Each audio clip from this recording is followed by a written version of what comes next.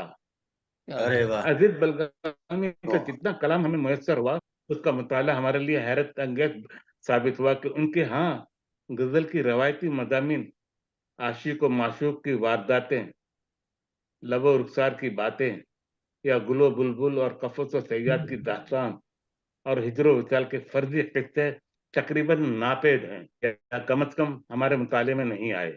عزیز صاحب مزاجن متشرح اور مذہبی ہیں. ممکن ہے ان کی طبیعت بھی ایسے مضامین سے بغاوت کی جانب مائل ہو. واللہ عالم بالصواب. عزیز صاحب جذبات کے شاعر ضرور ہیں. ان کی شاعری ایک سیدھے سادے انسان کے جذبات کی سیدھے سادے اظہار کی شاعری ہے. ان کا کلام پڑھتے ہوئے کہیں یہ محسوس نہیں ہوتا کہ شاعر کسی اور دنیا کا رہنے والا ہے یا اس کی فکر اور مسائل ایک عام آدمی کی فکر اور مسائل سے الگ ہے. چنانچہ عزیز بلگامی کی غزل پڑھتے وقت قاری کبھی ان کی دنیا میں خود کو اجنبی محسوس نہیں کرتا. دیکھیے وہ ہم سب کی جذبات کی ترجمانی کیسے کرتے ہیں.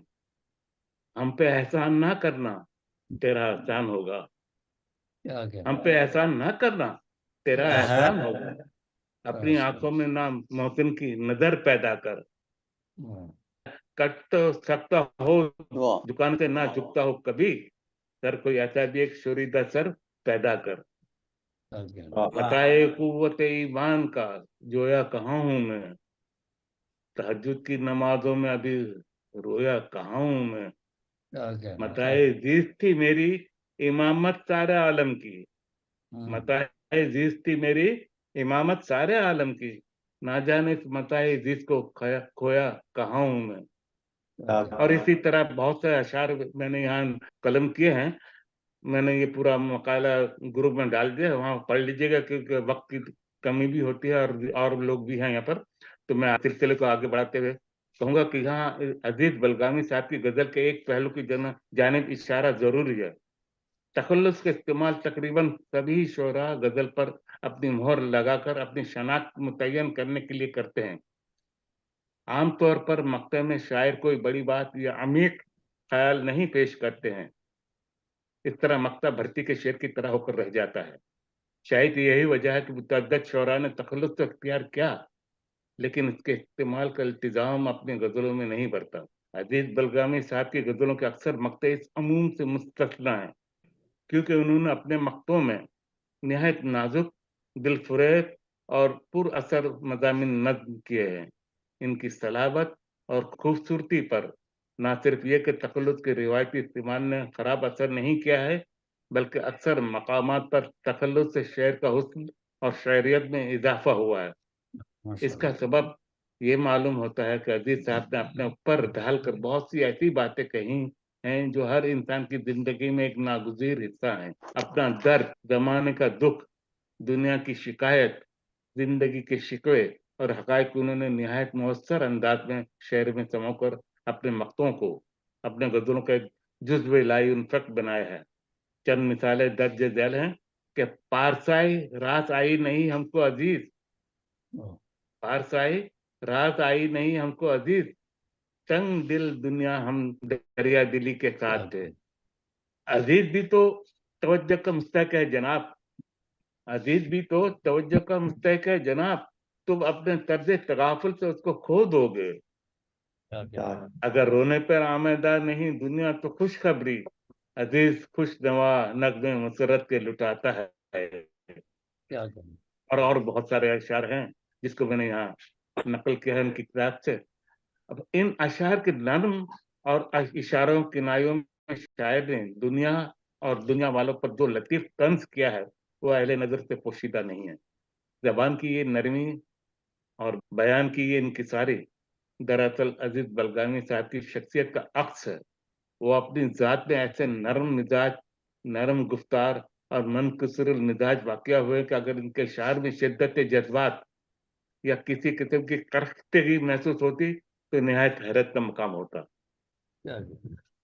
عزیز الدین عزیز بلگامی صاحب نے کئی غزلیں ایسی منفرد زمینوں میں کہی ہیں جن سے ان کی فطری شاعرانہ صلاحیت اور ذوق شعری کی تصدیق و توثیق ہوتی ہے.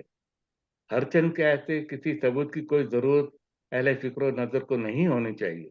ہاں منفرد زمینوں میں یہ غزل قاری کا دل بے اختیار اپنی جانب کھینچتی ہے اور ان کا تقریباً ہر شعر نذیر دیشا پوری کی شاہکار فارسی غزل کے اس مصرے کی فکری تعبیر نظر آتا ہے کہ کرشمہ دامن دل می کوشت کہ جہاں ای جہاں اس۔ عزیز بلگامی صاحب نے شاعری کی صنف غزل میں ایک تجربہ صنف مشترکہ غزل کیا ہے اور موصوف اس تجربے کے موجد ہیں۔ اس صنف میں غزل کا مصرع اولا عزیز بلگامی صاحب کا ہوتا ہے اور مصرع ثانی کے خالق کوئی اور شاعر ہوتے ہیں۔ غزلوں کے علاوہ قطعات اور متعدد عمدہ اور خوبصورت نظمیں کہی ہیں جن میں اسلامی، اصلاحی و سماجی موضوعات کو سموئے بے شمار معروف منظومات شامل ہیں جنہیں بہت شہرت سے نوازا گیا ہے۔ ان میں سے چند نظموں کے عنوان ذیل میں درج ہے۔ وہ عائشہ تھی جو میری ماں تھی، جشن آزادی، عورت معمار انسانیت، یاد آ رہا ہے بدر کا میدان بار بار۔ اسی طرح سماجی مسائل پر بھی عزیز بلگامی کی بڑی گہری نظر ہے۔ عوامی موضوعات پر کی نظمیں قہر و جبر کی بستی، مظلوم بیٹیاں، کورونا، الیکشن، موسمیاتی تبدیلی، گلوبل وارمنگ وغیرہ وغیرہ خاص و عام میں مقبولیت کے درجے پر فائز ہوئی ہے۔ اس کے علاوہ موقع محل کو مد نظر رکھتے ہوئے عزیز بلگامی صاحب نے اپنے پیش رو، ہم اثروں اور احباب کی نظر جو توشیحی نظموں کا نذرانہ پیش کیا ہے وہ قابل تعریف ہے، لیکن چونکہ اس وقت تنگ دامنی معنی ہیں اور لہذا مزید تفصیلات میں جائے بغیر حرف آخر کے طور پر اتنا کہنا ہے کہ تبصرہ یا تجزیہ یا توشیحی الفاظ تخلیق کار کو حوصلہ بخشتا ہے اور اسے سوچ کے نئے زاویے عطا کرتا ہے، قلم کو تازگی اور توانائی اور جلا بخشنے کے ساتھ ساتھ اسے اپنی تخلیق پر نظر ثانی کا مشورہ دیتا ہے۔